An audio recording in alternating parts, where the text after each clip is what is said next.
Ladies, men never block you, okay?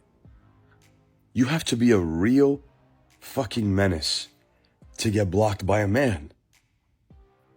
Now, if that man had to block you, you win. Okay? White flag. Although many women in the comments disagree with his statement, I believe he has a valid point. We typically don't have the habit of blocking our exes, even when things didn't end well. That's why he said that if a man reaches the point where he feels the need to block someone, it means the situation was overwhelming. What he said can actually serve as a form of feedback, a reflection of how things went during the relationship. If you find yourself getting blocked, it's likely a sign that certain things need to be addressed. Most of us only take that step when the experience was extremely difficult, and it doesn't happen often. It's been 13 hours since I got home and discovered that my husband left me because he left while I was gone and took his belongings. I'm finally going to get that coffee. I made a therapy appointment. I have therapy in 3 hours. He has none of my banking stuff. He took my card to the police station, gave it to them, said, I don't want anything to do with her. I'm not missing anymore. Take me off the list. And for everybody saying, like, why am I not crying? I'm sorry. I'm already embarrassing myself enough. I don't really think I need to sob. I'm doing plenty of sobbing in between updates, you guys. But yeah, he told the police he doesn't want to see me ever again, basically. He left his dog with me, and that's happening. And this is actually crazy. I posted literally the first video at like 3 o'clock this morning, and now, like, my friends in real life are calling me being like, is this real? Are you joking? Like, you guys, thanks for thinking I'm so funny and creative. This is real life, and Shonda Rhimes could be inspired at this point. Like, I'm sorry if you guys don't like the jokes, but I have to say them. This is quite an interesting case, and to be honest, it raised a lot of questions. Most of us know that men are typically the last to leave a relationship. Even when faced with problems, many prefer to give it more time in hopes of finding a solution. The main goal is often to preserve the family, which is why I wonder what drove him to react the way he did. He didn't even want to see her face again. It escalated to the point where he went to the police station just to drop off her belongings. He clearly wanted no contact with her whatsoever. Judging by her demeanor while talking about their separation, it's evident that he ultimately did both of them a favor. She spoke about losing her husband with a smile, and that speaks volumes. No one who truly loves and values their partner would speak about their divorce with such satisfaction. It suggests the relationship was already over. She was clearly disengaged from the marriage. He likely sensed this, and it probably played a role in his decision. Because it really sounds like they're assuming that I'm going to plan the date, take them somewhere, pay for it, and try to impress them. And I'm just realizing right now in this moment that this is because I'm looking for women. Maybe is because I'm looking for women. And is this just often your experience that a lot of the people you're trying to date are just wanting to be impressed by you, or like you're out for an interview? That's interesting. For me, it sucks, and I ignore all of the people that are behaving that way. But I just realized that I've heard this complaint, and I've brushed off this complaint as incel behavior, because not this exact complaint, but just like, okay, I have some thinking to do on that.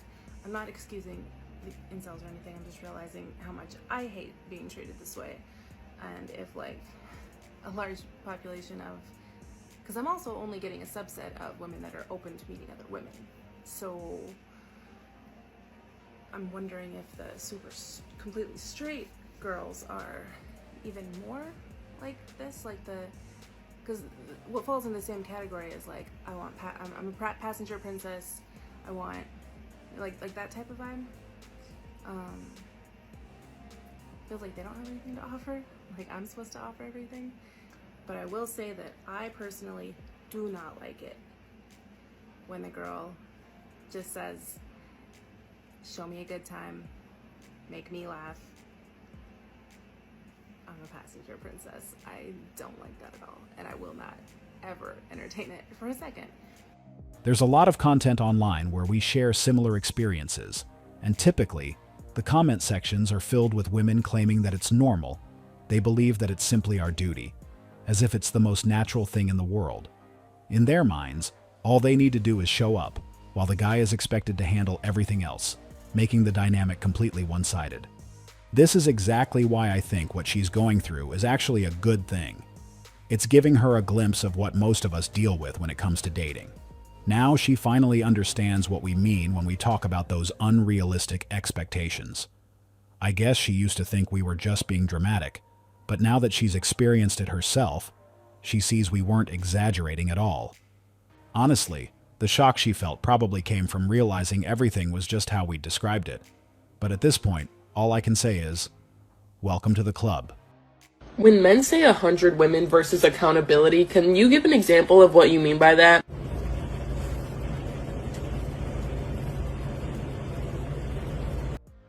That was smart.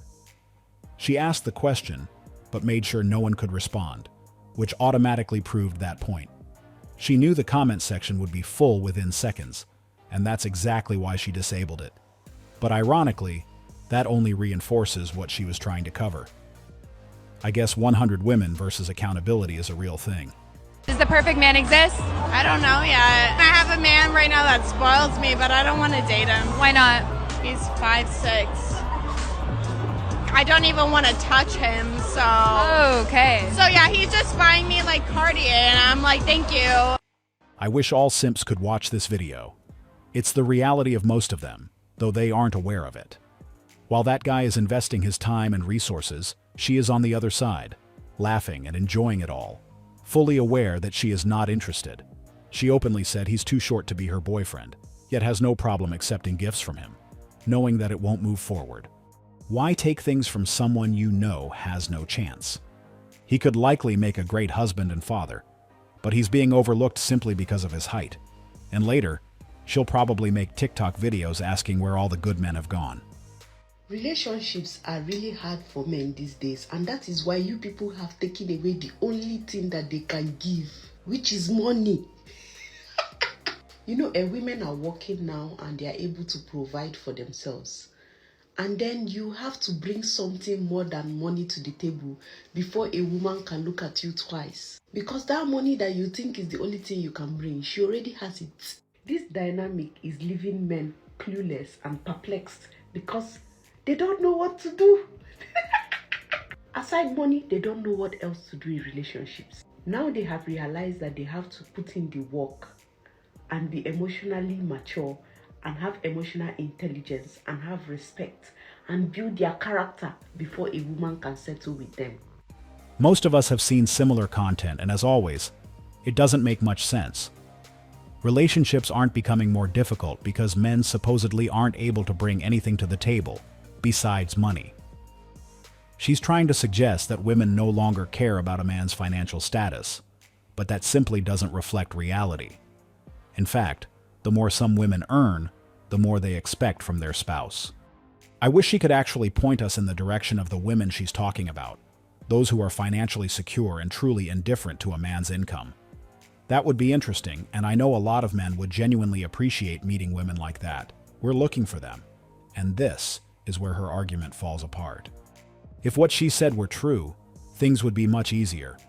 Considering that many women today are earning substantial incomes, dating would be far less complicated if financial expectations had really shifted. But that's not how things work in the real world. When was the last time you heard a successful woman saying that she makes enough for both of them, so his income doesn't matter?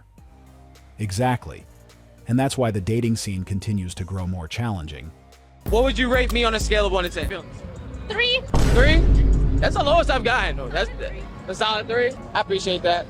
I would say, I'll give you like a 6. A 6? Yeah. Are you just saying that because you're salty? No, I would give you 6 before this. But you're cute. Honestly? Yeah, no. Honestly, I think that's a low rating. You think that's low? Yeah, I give myself a solid 8.